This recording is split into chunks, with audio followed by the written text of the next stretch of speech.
Extrêmement chaud et follement rapide. Eh oui, c'est tout moi. Mais attends, tu voulais parler de l'espace ? Bon, d'abord, on a découvert 51 PEG-V, une exoplanète qui tourne autour d'une étoile semblable à la nôtre. Une exoplanète est une planète en dehors de notre système solaire qui tourne autour d'une étoile qui n'est pas le Soleil. Cette planète est complètement différente de tout ce que nous avons trouvé jusqu'à présent. Elle a presque le même diamètre que Jupiter, mais la moitié de la masse de cette géante gazeuse. Il ne faut que 4 jours à cette exoplanète pour tourner autour de son étoile, ce qui nous a paru incroyable.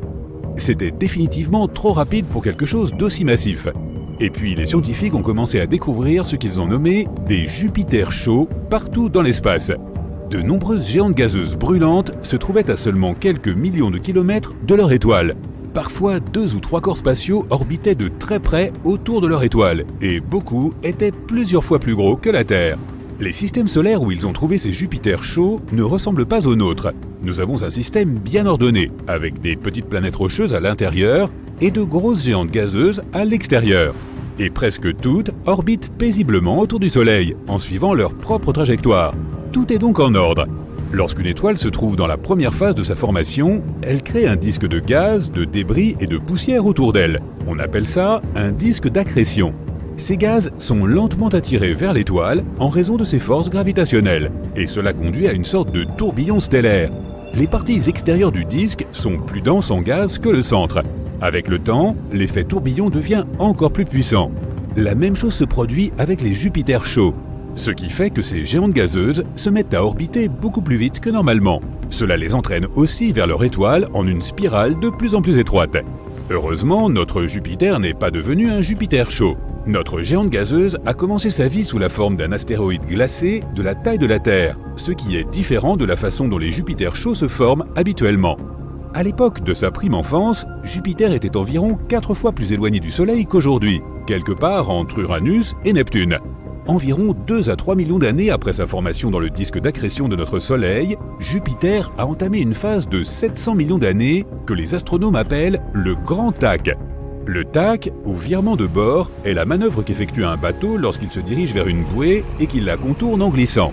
Ensuite, il accélère et se dirige vers l'endroit d'où il vient. C'est donc ce que Jupiter a commencé à faire.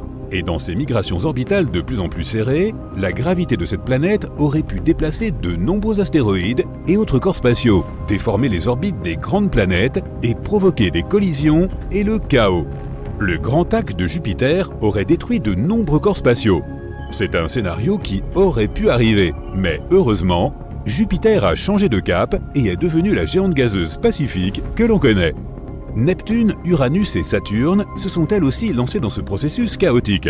Saturne est même devenue si grosse que sa gravité a commencé à éloigner Jupiter de son orbite. Mais après un certain temps, les orbites de ces géantes gazeuses se sont stabilisées. Ensuite, elles ont réussi à évacuer les gaz qui subsistaient entre elles. Et comme ces gaz servaient en quelque sorte de carburant pour la migration des planètes, Jupiter et Saturne ont finalement pu s'installer sur les orbites stables que nous leur connaissons aujourd'hui. De temps en temps, Jupiter peut encore envoyer 1 ou 2 astéroïdes glacés sur les planètes intérieures. Lorsque notre planète était plus jeune, cela a même pu être l'un des processus ayant participé à la formation des océans. Mais Jupiter est beaucoup plus calme aujourd'hui. Les forces gravitationnelles de Saturne ont modéré la situation et la maintiennent sous contrôle. Maintenant, Jupiter est notre protectrice. Sa masse est 2,5 fois supérieure à celle de toutes les autres planètes de notre système solaire réunies. C'est une sorte de bouclier gravitationnel qui orbite autour de la partie intérieure du système solaire. Jupiter détourne les débris et les astéroïdes loin des planètes intérieures, Mercure, Vénus, Terre et Mars, assurant notre sécurité à tous. Grâce à cela, la Terre a toujours été protégée. Notre planète a donc eu suffisamment de temps pour évoluer vers des formes de vie complexes, et elle n'a pas été détruite par des astéroïdes, des Jupiters chauds ou d'autres corps spatiaux. Jupiter n'est pas la seule planète qui aurait pu entrer en collision avec la Terre. Les scientifiques pensent que Mercure pourrait avoir été impliqué dans un accident avec notre planète. Mercure est la planète la plus intérieure de notre système solaire. C'est la plus proche du Soleil et la plus petite planète existante. Et elle continue à devenir de plus en plus petite. Aujourd'hui, son diamètre est inférieur d'environ 14 km par rapport à sa taille d'il y a 4 milliards d'années. Les scientifiques pensent que cela pourrait être dû au fait que le noyau de cette planète est composé de fer, et ce fer se refroidirait et deviendrait solide. ce qui réduirait lentement la taille de la planète. Mercure est la planète qui compte le plus grand nombre de cratères dans notre système solaire. Son atmosphère est très peu dense, elle ne peut donc rien faire pour protéger la planète contre les météores. Le plus grand cratère à la surface de Mercure fait au moins 1550 km de diamètre. Cela correspond à l'Europe occidentale, de l'Allemagne jusqu'au Portugal. L'objet qui a formé un tel cratère devait faire au moins 100 km de long. Avec tous ces cratères, Mercure ressemble à notre Lune. Cette planète tourne autour du Soleil plus rapidement que les autres, donc une année sur Mercure dure environ 88 jours terrestres. Cela signifie qu'on y fête son anniversaire tous les 3 mois environ. En même temps, la planète tourne si lentement sur elle-même qu'une journée sur Mercure dure presque 59 jours terrestres. Il faut attendre longtemps avant de pouvoir aller se coucher. Il y a un morceau de Mercure sur notre planète. En 2012, une météorite verte a été trouvée dans un marché du Maroc. Les scientifiques ont étudié sa composition et ont conclu qu'elle pouvait provenir de Mercure. Mercure n'a pas de lune, à cause de sa petite taille et de sa faible gravité. De plus, la planète est trop proche du Soleil. Au fait, la seule autre planète sans lune de notre système solaire est Vénus. Mercure a une croûte très fine, comme une bonne pizza. Selon l'une des théories concernant la formation de cette planète, il y aurait eu une collision majeure au cours de laquelle elle aurait perdu la majeure partie de sa croûte. Cela pourrait aussi avoir déplacé Mercure hors de sa zone d'origine. Ce ne serait pas inhabituel. Les géantes gazeuses de notre système solaire ne se sont pas non plus formées à l'endroit où elles se trouvent aujourd'hui. Mercure a aussi une orbite excentrique, ce qui signifie qu'elle pourrait avoir été éjectée de son ancienne orbite et déplacée sur une nouvelle. Les scientifiques pensent aussi que Mercure a pu entrer en collision avec la Terre dès débuts. Selon une théorie, c'est ainsi que la Lune se serait formée, à partir de toute la matière qui se serait envolée lors de l'énorme collision. Il pourrait même y avoir eu des morceaux de la croûte de Mercure dans le mélange. Les exoplanètes Kepler 107b et Kepler 107c orbitent autour d'une étoile similaire à notre Soleil dans le système Kepler 107. Cette étoile se trouve à environ 1700 années-lumière de nous. Ces planètes ont des tailles presque identiques, toutes deux ayant un rayon faisant 1,5 fois celui de la Terre.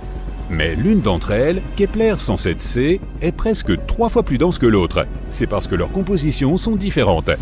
Certains scientifiques pensent que Kepler 107b est moins dense car elle serait un jour entrée en collision avec une autre planète inconnue. Ce choc puissant aurait emporté une partie de sa surface et laissé derrière lui un noyau très dense et riche en fer. Une énorme comète a frappé Neptune il y a environ 200 ans. Mais comme Neptune n'est pas une planète rocheuse avec une atmosphère ténue comme Mars ou Mercure, il est plus difficile de trouver des preuves de cet impact. Mais une comète appelée Shoemaker-Levy 9 a éclaté en 1994 et s'est écrasée sur Jupiter. Les astronomes ont réussi à enregistrer cet événement. Cela les a aidés à en savoir plus sur les éléments et les molécules que les diverses collisions ont laissés dans l'atmosphère de Jupiter au cours du temps. Ces informations ont permis aux scientifiques de comprendre que la quantité de monoxyde de carbone présente dans les couches supérieures de l'atmosphère de Neptune est plus élevée que dans ses couches inférieures. Cela signifie qu'une grosse comète a probablement frappé la planète dans le passé, étant donné que les comètes contiennent du monoxyde de carbone dans leur queue glacée. Quelque chose d'énorme a également percuté Uranus, changeant cette planète à jamais. Un objet spatial 2 fois plus grand que la Terre a heurté la géante de glace. Cela lui a donné l'inclinaison qu'on lui connaît. On dirait qu'elle tourne couchée sur le côté. Uranus est extrêmement froide, bien plus froide que ce qu'elle est censée être. Cela pourrait signifier que l'objet qui l'a percuté était une jeune protoplanète composée de glace et de roches. De plus, certains des débris de cette collision ont peut-être créé une fine enveloppe autour d'Uranus. Cette enveloppe retient encore la chaleur qui provient du noyau. D'étranges impulsions d'énergie bombardent toute notre galaxie et elles proviennent de l'autre côté de l'univers. Au cours de la dernière décennie, les scientifiques ont observé des éclairs de lumière bizarres se dirigeant vers notre planète. Ce phénomène s'appelle sursaut radio rapide ou FRB. Ces signaux traversent quelques milliards d'années-lumière de poussière et de gaz. C'est un chemin plutôt long. Jusqu'à présent, personne n'a découvert ce qui est à l'origine de ces sursauts. La gravité de Jupiter a détruit une énorme comète. Ce n'était pas suffisant pour le monstre de l'espace. C'est une vraie catastrophe qui s'est produite. Les éclats n'ont pas volé dans des directions différentes, ils se sont alignés et se sont précipités vers Jupiter comme les wagons d'un train. 21 fragments jusqu'à 1,6 km de diamètre ont traversé l'atmosphère de Jupiter. Des boules de feu à une vitesse de 60 km/s ont bombardé la couche externe de la planète. ils ont chauffé l'espace qui les entourait à 27 800 degrés Celsius. C'est plus élevé que la température de la haute atmosphère du Soleil et 312 fois plus chaud que ce dont on a besoin pour faire bouillir un œuf. Eh bien, je n'ai plus faim. L'impact a été comme celui d'une pierre qui tombe dans une mare. Les fragments de météorites ont formé des panaches géants à la surface de Jupiter. Les substances de sa basse atmosphère se sont précipitées vers le haut. Le processus a généré une énorme quantité d'énergie. Des jets de feu surchauffés ont été projetés dans la stratosphère. Les monstres ont laissé derrière eux des panaches incandescents de 3000 km de large. C'est plus grand que la distance entre New York et le Texas. Des traces sombres sont apparues à l'endroit où les coups avaient été portés. Elles étaient de la taille de la Terre. Le nom de la comète qui a violé les frontières de Jupiter est Shoemaker-Levy 9. La collision des corps célestes s'est produite en juillet 1994. Ça a été une sensation scientifique. Pour la première fois dans l'histoire de l'humanité, une catastrophe de cette ampleur avait été observée. Cette attaque a soulevé une question importante pour les astronomes. Pourquoi Jupiter a-t-il autant de malchance ? Les monstres de l'espace l'attaquent des milliers de fois plus souvent que la Terre ou toute autre planète du système solaire. Bon, voyons voir. Tu décides de prendre un vaisseau spatial et de voyager vers la mystérieuse Jupiter. Une sonde spatiale aurait besoin de 2 ans pour y arriver. Tu y seras en... Super, le voyage n'a pris qu'une seconde. Jupiter est en fait très grand. Cette planète pourrait contenir 1300 autres de la taille de la Terre. Elle est belle grâce aux nuages de gaz. Cette planète n'a pas de surface solide, mais il y a une tache étrange à sa surface. Elle ressemble à un énorme œil qui peut contenir 3,5 terres. Cette tempête effraie tout le monde. Elle est 10 fois plus haute que l'Everest et le vent souffle à une vitesse de 483 km/h. Elle dure depuis 350 ans. Tu ne pourrais pas te cacher d'une tempête pareille dans une voiture, alors c'est bien que tu sois dans un vaisseau spatial. Si toutes les planètes du système solaire fusionnaient pour former une super planète, le nouvel objet serait encore 2,5 fois plus petit que Jupiter. Sa grande taille affecte aussi la gravité. Les vaisseaux spatiaux utilisent Jupiter comme tremplin pour sauter. La gravité de cette géante augmente leur vitesse de vol et les aide à atteindre leur cible plus rapidement. La gravité a fait de la planète un aimant pour les comètes, les astéroïdes et les dangereux débris spatiaux. Jupiter est un véritable super-héros de l'espace. Son bouclier gravitationnel encaisse les coups ou dévie les monstres de l'espace qui volent vers le cœur du système solaire. Les dinosaures ne seraient pas d'accord, mais nous y reviendrons un peu plus tard. Et si demain Jupiter était avalé par un aspirateur géant ? Je ne peux dire qu'une chose. Nous aurions d'énormes problèmes. Sans ce bouclier géant, des milliers de comètes et d'astéroïdes attaqueraient notre planète beaucoup plus souvent. La plupart d'entre eux brûlent dans l'atmosphère ou ne sont pas assez gros pour nous affecter. Mais il y a aussi des comètes et des astéroïdes plus gros. Après leur impact avec la Terre, tu pourras dire adieu à toute vie sur la planète. Par exemple, en 2009, un corps céleste s'est écrasé sur Jupiter. Il a laissé une marque de la taille de l'océan Pacifique. C'est horrible de penser aux traces qu'il laisserait sur notre planète. Très probablement, la Terre se transformerait en une boule de feu. Mais des recherches récentes menées par des astronomes suggèrent que Jupiter n'est pas un si gentil garçon. Au contraire, c'est un vilain garçon avec une fronde qui tire des comètes sur la Terre. Un physicien a utilisé des simulations informatiques. Il a trouvé que Jupiter est tout aussi capable de dévier et d'envoyer des comètes vers la Terre. Cette géante attire les objets potentiellement dangereux et ne nous protège que partiellement. Elle a déjà essayé d'assommer notre planète plusieurs fois. Il y a 66 millions d'années, un corps cosmique mesurant 16 km s'est écrasé sur la Terre. L'énergie de l'impact a mis le feu à la surface de la planète. Il a provoqué un énorme tremblement de terre et un tsunami. Une pluie brûlante est tombée du ciel sur la Terre. Il y avait des millions de tonnes de débris et de poussière dans l'atmosphère. Ceux-ci ont empêché les rayons du soleil d'atteindre la planète. L'hiver nucléaire a commencé. Cette catastrophe a entraîné l'extinction des dinosaures. Les scientifiques ont nommé ce criminel spatial l'impacteur Chicxulub. Les simulations informatiques des scientifiques de l'université de Harvard ont montré d'où il venait. Chicxulub n'était pas un astéroïde, mais une comète. Cela signifie que le noyau de son corps n'était pas constitué de pierre et de métal, mais de glace, de poussière et de gaz gelé. Elle ressemblait à une boule de neige sale qui volait dans l'espace. La météorite ne comptait pas mettre le feu à la Terre, mais Jupiter est intervenu dans son plan. Il a lancé des comètes dans notre direction. En 1770, la comète Lexell est apparue près de la Terre. La distance entre notre planète et cet objet était de seulement 2,2 millions de kilomètres, ce qui est presque rien en termes d'espace. La comète Lexell s'est approchée de la Terre plus que toute autre comète dans l'histoire de l'humanité. L'objet aurait pu interrompre toute vie sur Terre. La comète a volé trop près de Jupiter. Cette géante l'a attrapée et l'a envoyée dans notre direction. Pas terrible pour un super-héros qui protège notre système solaire. 3 ans après, la comète est passée devant nous. Elle a fait 2 fois le tour du Soleil et est revenue vers Jupiter comme un boomerang. Cette fois, le géant a poussé la comète hors du système solaire. Mais ne nous en prenons pas à Jupiter. Les scientifiques pensent que sans cette géante gazeuse, la vie sur Terre ne serait probablement jamais apparue. Jupiter a envoyé des météorites vers la Terre qui emportaient avec elles des molécules organiques et de l'eau. Ce sont les composants de base à partir desquels la vie terrestre a commencé. Personne ne sait si les comètes arriveraient avec une précieuse cargaison sans Jupiter et sa dangereuse gravité. Si tu t'envoles de la Terre vers le centre du système solaire, tu verras le Soleil. 8 planètes volent autour de cette étoile. Il y a une ceinture de plus d'1 million d'astéroïdes entre Mars et Jupiter. Selon une théorie, il n'y avait que le Soleil au tout début de l'existence du système solaire. Des nuages de pierre et de poussière entouraient l'étoile. Ces particules se sont attirées les unes les autres et ont formé des planètes pendant des millions d'années. Jupiter ne voulait pas de nouveaux voisins. Sa puissante gravité empêchait les pierres et la poussière de s'unir pour former des planètes. Ils sont restés des astéroïdes et se sont rassemblés dans une ceinture à l'intérieur du système solaire. Si aujourd'hui tous les astéroïdes fusionnaient en une seule planète, nous obtiendrions un corps cosmique qui pèserait seulement 4% de la masse de la Lune. Auparavant, la ceinture était densément peuplée, mais la gravité de Jupiter a projeté 99% des astéroïdes vers d'autres endroits de l'espace. Jupiter n'est pas le seul à jouer un rôle dans le développement de la vie sur Terre. Notre principal assistant est la Lune. C'est le seul satellite naturel de la Terre. Jupiter a 79 satellites et chaque année, il y en a de plus en plus. Jupiter est aussi entouré d'anneaux, mais ils ne sont pas aussi beaux que ceux de Saturne et sont pratiquement invisibles. Les anneaux sont composés de petites particules noires. Il s'agit de la poussière que les météorites éjectent dans l'espace après être entrés en collision avec les lunes de Jupiter. La Lune est responsable du flux et du reflux de l'océan. Elle régule la vie des abeilles, des poissons, des oiseaux et des amphibiens.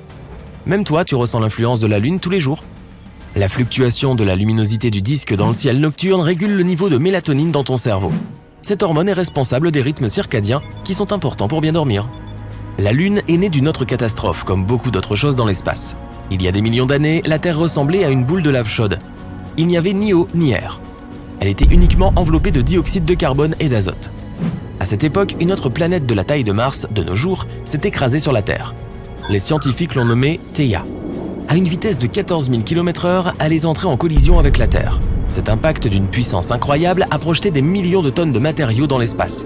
Les débris se sont rassemblés en une boule, qui est devenue la Lune. Les scientifiques ont presque résolu le mystère de la Lune, mais ils ne savent pas s'il y a un noyau solide au milieu de Jupiter ou si c'est une soupe dense et chaude qui flotte dans l'espace. Jupiter a le plus grand océan du système solaire. Il est fait d'hydrogène liquide, pas d'eau. Si Jupiter était 80 fois plus gros, il se transformerait en une étoile brillante. Jupiter est un endroit unique qui ne sera jamais habité par des humains. La pression à l'intérieur de la planète est 2 millions de fois supérieure à celle de la surface de la Terre. La pression et les températures extrêmes détruiraient tout vaisseau spatial qui serait allé trop loin. Je suppose que ça veut dire que Jupiter te ferait craquer. Alerte aux ouragans! Tout le monde se cache. La vitesse du vent dehors est de plus de 120 km/h. Cela semble beaucoup, mais voici une tempête qui se déplace à 645 km/h. Attends, de telles vitesses sont possibles? Eh oui, mais pour assister à une tempête aussi puissante, tu devras te rendre jusqu'à Jupiter. Alors que le voyage commence. La planète est énorme. Près de 1300 terres pourraient tenir à l'intérieur de cette géante. Elle est aussi incroyablement chaude, les températures atteignant environ 23 800 degrés Celsius au cœur de la planète. Malheureusement, tu ne peux pas atterrir à la surface de Jupiter, car étant une géante gazeuse, elle n'a pas de surface solide. Mais tu peux aller plus loin dans l'atmosphère de Jupiter. Regarde ces épais nuages bruns, jaunes, rouges et blancs qui glissent tout autour. Ce sont eux qui donnent à la planète son aspect coloré et un peu strié. Si tu continues à descendre vers le centre de la planète, tu verras son atmosphère, principalement composée d'hydrogène et d'hélium gazeux, se liquéfier. Cela se produit en raison de l'immense pression atmosphérique. Le noyau de la planète lui-même est un objet mystérieux. Les scientifiques n'ont toujours pas compris s'il s'agit d'une boule d'un épais liquide en fusion ou d'une roche solide dont la masse serait 14 à 18 fois supérieure à celle de la Terre. De toute façon, l'exploration de Jupiter n'est pas le but principal de ton voyage. Et non, tu t'es rendu ici pour voir la grande tache rouge. C'est une énorme tempête qui fait rage dans l'hémisphère sud de la géante gazeuse. Ses plus hautes strates s'élèvent à plus de 8 km au-dessus du sommet des nuages environnants. La tempête elle-même est 1,3 fois plus grande que notre planète. En 2017, la sonde spatiale Juno de la NASA a réussi à collecter de nombreuses données sur la tache rouge. Et il s'est avéré que cette tempête monstrueuse descendait à plus de 320 km dans l'atmosphère de la planète. C'est 30 à 100 fois plus profond que n'importe quel océan sur Terre. Mais ces mesures sont probablement imprécises, et les véritables racines de la tempête pourraient être encore plus étendues. La grande tache rouge est plus froide que le reste de l'atmosphère. Et n'oublie pas que les températures de Jupiter sont de moins 148 degrés Celsius au sommet des nuages. En revanche, plus on se rapproche du noyau, plus il fait chaud. Mystérieusement, les températures les plus élevées jamais enregistrées sur la géante gazeuse se sont produites dans l'atmosphère juste au-dessus de la grande tache rouge. Là, la chaleur a atteint 1300 degrés Celsius. Cette température est plus élevée que celle de la lave sur notre planète. Les astronomes pensent que les turbulences causées par la tempête seraient capables de produire des ondes gravitationnelles et sonores qui pourraient être responsables de cette surchauffe. Mais la tempête elle-même est plus chaude en bas qu'en haut. Cela fait plus de 150 ans que les gens observent le vortex en mouvement sur Jupiter. Il y a quelque temps, les astronomes ont prédit qu'il allait progressivement ralentir et devenir plus petit, voire disparaître complètement. Mais cela ne s'est pas avéré être le cas. Après avoir analysé toutes les données recueillies à l'aide du télescope spatial Hubble, les chercheurs ont été déconcertés de découvrir que les vents, aux confins extérieurs de la tempête, avaient en fait pris de la vitesse. La variation de la vitesse du vent n'est pas supérieure à 2,5 km/h au cours d'une année terrestre. C'est un changement infime, mais aussi petite que soit cette différence, elle est tout de même significative. La vitesse du vent au bord de la tempête peut atteindre une vitesse ahurissante de 650 km/h. C'est plus rapide que les tornades de la Terre. En même temps, si tu te trouvais au centre de la grande tache rouge, tu ne serais pas si impressionné. Les vents s'y déplacent beaucoup plus lentement. Les scientifiques ont dû relever de nombreux défis lorsqu'ils ont essayé de résoudre le mystère qu'est la grande tache rouge. On ne sait pas très bien ce qui alimente la tempête. Cela peut-il être dû à la nature de sa planète d'origine ? Comme il s'agit d'une géante gazeuse, Jupiter n'a pas de sol solide, il n'y a donc pas de friction, ce qui pourrait être la seule chose capable d'atténuer la tempête. Les gaz chauds de l'atmosphère de la planète sont toujours en mouvement. Ils montent, descendent, tourbillonnent, tout comme sur notre planète où l'air plus frais et plus chaud se mélangent et se fondent l'un dans l'autre, formant des tempêtes gigantesques qui tournent sur elles-mêmes. Les astronomes pensent qu'autrefois, plusieurs immenses tempêtes ont pu se réunir et créer la grande tache rouge. Et maintenant, elles continuent de tourner en attirant constamment des gaz froids des profondeurs et des gaz chauds en altitude. De plus, la tempête pourrait absorber d'autres cyclones plus petits. Cela rend la grande tache rouge encore plus puissante. Malheureusement, les épais nuages sur Jupiter ne permettent pas aux astronomes de voir ce qui se passe dans la basse atmosphère de la planète. Les scientifiques spéculent depuis des décennies sur ce qui pourrait se cacher sous la grande tache rouge. S'agit-il d'un volcan massif ? Peu probable. Jupiter est principalement composée de gaz, et elle n'a pas de croûte qui pourrait se fissurer, laissant la lave s'échapper de l'intérieur de la planète. Il existe également quelques théories expliquant pourquoi la tempête possède cette couleur caractéristique. Elle varie du blanc et du rose pâle à l'orange vif, en passant par un rouge brique. Certains scientifiques pensent que la réponse se trouve profondément sous la grande tache rouge, plus près de la surface de la planète. Une couche de gaz incolore pourrait réagir au rayonnement UV provenant du Soleil. C'est probablement ce qui donne à la tempête sa couleur rouge. Mais pour l'instant, ce n'est encore qu'une théorie. Maintenant, tu en sais à peu près autant que nous. Jupiter n'est pas la seule planète qui peut se targuer de sa tempête géante. Une autre, aussi vaste que notre planète natale, fait rage sur Saturne. On l'appelle la Grande Tache Blanche. C'est pratique pour les différencier. La tempête a une traîne de nuages blancs qui encerclent toute la planète, et elle se produit tous les 30 ans environ. Cette tempête démarre effectivement comme une tache, mais ensuite elle commence à s'étirer et à s'étendre. Les astronomes ont découvert que la Grande Tache Blanche était en fait un énorme système d'orage. Et au sommet de la tempête, les éclairs peuvent jaillir plus de 10 fois par seconde. Mais le principal mystère concernant la Grande Tache Blanche est de savoir d'où elle tire son énergie. Certains scientifiques pensent qu'elle pourrait être alimentée par le Soleil, d'autres affirment que la configuration des nuages de la tempête n'a de sens que s'il existe une source interne de chaleur qui puisse alimenter les vents. Quoi qu'il en soit, les violentes tempêtes sur différentes planètes du système solaire ne sont pas le seul mystère spatial qui rendent les astronomes perplexes. Passons à Pluton, la plus grande planète naine connue du système solaire, et explorons son atmosphère. Elle s'élève très haut au-dessus de la surface de la planète et comporte plus de 20 couches, toutes glaciales et extrêmement condensées. Par ailleurs, notre Lune a aussi une sorte d'atmosphère. Appelée exosphère, elle est composée d'hélium, de néon et d'argon. Elle est 10 000 milliards de fois moins dense que l'atmosphère de la Terre. En voyageant dans l'espace, fais attention aux trous noirs. Un trou noir est un endroit où la gravité est si forte que même la lumière ne peut pas en sortir. Mais les trous noirs peuvent parfois se comporter comme des volcans galactiques supermassifs. De temps en temps, ils s'enflamment, mais au lieu de cracher de la lave, ils produisent d'énormes quantités d'énergie.